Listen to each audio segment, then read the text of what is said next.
clean this garage. You're supposed to do that today. You're supposed to move this car with the trailer over there.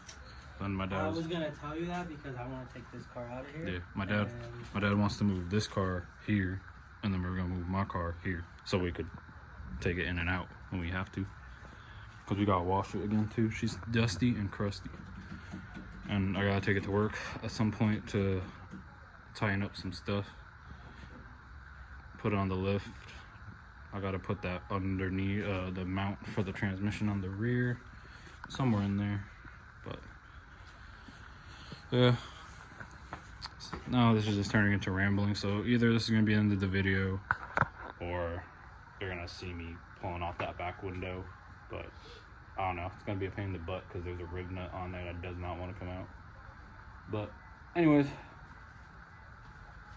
if this is it, this is it.